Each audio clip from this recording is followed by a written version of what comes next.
Hi friends, आज हम आपको लेके जा रहे हैं एक अनोखी सफर पर फ्लोरिडा के एवरग्लेड्स हॉलिडे पार्क में। हम कार में निकल चुके हैं फ्लोरिडा के हाईवेज में झूमते हुए पाम ट्रीज के बीच से। अब हम पहुंच गए हैं अनटच्ड नेचर के बीच में। ये जगह सिर्फ एक पार्क नहीं बल्कि प्रकृति की एक जीवंत म्यूजियम है, जहाँ हर कोने में एक नई कहानी छुपी हुई है। इस पार्क का टूर हम एयरबोट में करेंगे, जहाँ हम देखेंगे गेटर्स यानी एलिगेटर्स। एलिगेटर्स को साउथ ऑफ अमेरिका में लाइक फ्लोरिडा एंड लुइसियाना में गेटर्स भी कहते हैं। और हम यहाँ देखेंगे मैंग्रोव्स, पाइनलैंड्स एंड बहुत कुछ। एंड तक जुड़े रहिए फॉर अ सरप्राइज, जो सीन आपको जिंदगी भर याद रहेगा। पार्क के एंट्रेंस से ही एक एनर्जी फील होती है, थोड़ा एडवेंचरस, थोड़ा मिस्ट्रीफुल। टिकट्स हमने ऑनलाइन बुक कर लिए थे, तो हमने टिकट काउंटर से जस्ट पिकअप किया और हमें सामने ये पीकॉक टहलता हुआ नजर आया। आगे लाइन्स बड़े स्मूथ थे और हम लाइन में खड़े होके बोर्डिंग तक पहुँच गए। सामने बहुत सारे एयरबोट्स दिख रहे थे और जब हमारे ग्रुप का फाइनली बुलावा आया तो हम सब लाइन में एयरबोट की तरफ बढ़े और हमारे बोट कैप्टन ने हमें इक्वली डिस्ट्रीब्यूट किया बोट में, जिससे कि वो बैलेंस्ड रहे और हम सब एयरबोट में कंफर्टेबली बैठ गए। और ऑनेस्टली एयरबोट देखते ही मुझे समझ आ गई कि एक्सपीरियंस अलग सा ही होने वाला है। इसमें प्रोपेलर पीछे माउंटेड होता है और ये ट्रेडिशनल बोट्स जैसा नहीं होता, जमीन के ऊपर से फ्लोट करती है लगभग। No engine noise from the bottom, just a fan at the back, जिसके चलते ये बोट स्मूथली ग्लाइड करते हैं वेटलैंड्स के ऊपर। जब बोट चली तो हवा का एक पावरफुल झटका लगा, थोड़ा लाउड सा साउंड बट लेकिन वेरी थ्रिलिंग। और फिर बोट ने स्पीड पकड़ी और सब कुछ काइंड ऑफ फ्रीज हो गया। हम धीरे धीरे जंगल की तरफ टुवर्ड्स दी वेटलैंड्स एंटर कर रहे थे एंड हम नेचर एंड ओपन विल्डरनेस के बीच में। ये एक्सपीरियंस किसी और बोट राइड जैसा नहीं, जैसे आपने पहले कभी एक्सपीरियंस किया हो, ना रिवर क्रूज ना शिकारा जैसा। ये एकदम वाइल्ड ओपन मार्शेस, सॉग्रास के फील्ड्स और उसके ऊपर ये sky, it looks like a painting. पानी और जंगल, एवरग्लेड्स का फ्लोरा एंड फौना इतना रिच एंड यूनिक कि हर पल कुछ नया देखने मिलता है। और राइट अवे हमें यहाँ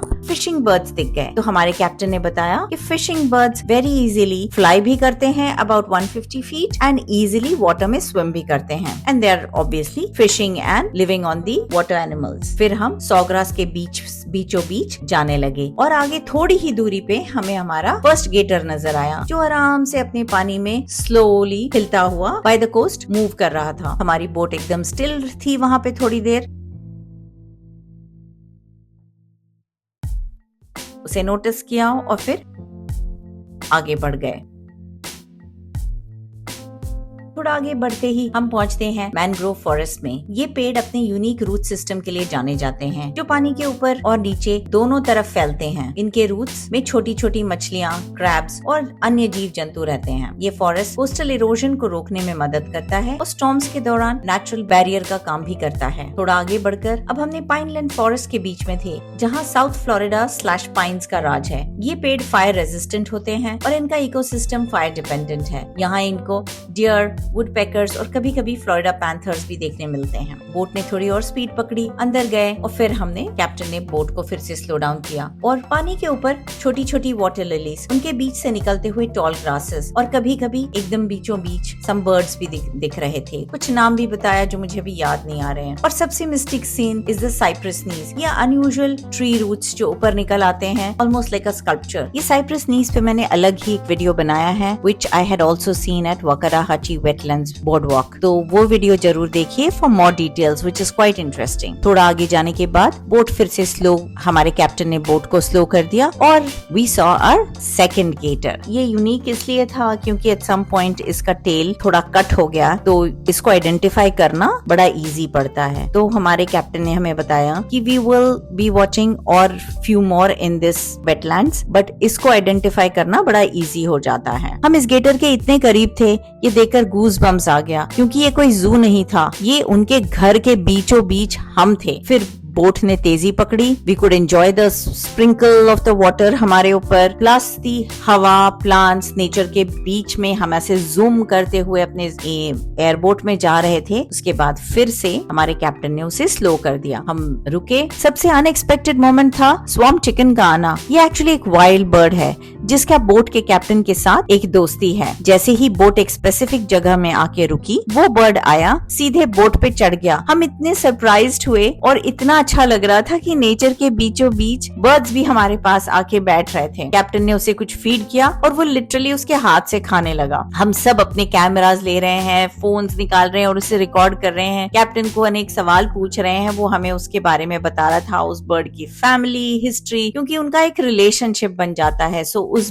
बर्ड का एक बेबी है जो अभी 7 मंथ्स का है, वो उसके बारे में डिटेल्स बता रहा था। वो कभी कभी बेबी भी आ जाती थी बोट पे, उस दिन तो नहीं आई। कैप्टन की कमेंट्री भी बड़ी इंटरेस्टिंग थी, funny, informative and full of passion. वो बता रहे थे कि ये इकोसिस्टम थाउजेंड्स ऑफ इयर्स से इंटैक्ट है और ये एवरग्लेड सिर्फ एक स्वैम्प नहीं, एक लिविंग ब्रीदिंग वर्ल्ड है। थोड़ी देर बाद फिर हमें वो और डीपर अंदर ले गए और शांत हम वेट कर रहे थे कि हम और कुछ एलिगेटर्स देखें। तो कैप्टन ने बताया कि बिकॉज ये आफ्टरनून टाइम था तो these could be resting in the swamps कहीं पे। सो कभी कभी इन्हें आइडेंटिफाई करना मुश्किल होता है। बट ये आखिरी मोमेंट था जब बोट स्टिल थी, कोई साउंड नहीं, कोई मोमेंट नहीं, बस नेचर एंड एक स्टिलनेस। हम सब वेट कर रहे थे to see some more gators, but मैं बैठी और देख रही थी स्काई का रिफ्लेक्शन पानी में। क्लाउड्स जैसे कैनवस पर पेंट हुए हो। पानी इतना स्टिल था और उसमें उसका रिफ्लेक्शन, और लग रहा था हवा में हूँ फ्लोटिंग। ये मोमेंट मेरे लिए सिर्फ साइट सीइंग नहीं था, ये एक मेमोरी थी जो हमेशा के लिए दिल में रह जाएगी। और ऑनेस्टली अगर आप कभी एवरग्लेड्स आओ तो ये राइड मिस मत करना। नेचर का असली मैजिक यहीं छुपा हुआ है। फिर थोड़ी देर डिसअपॉइंट होके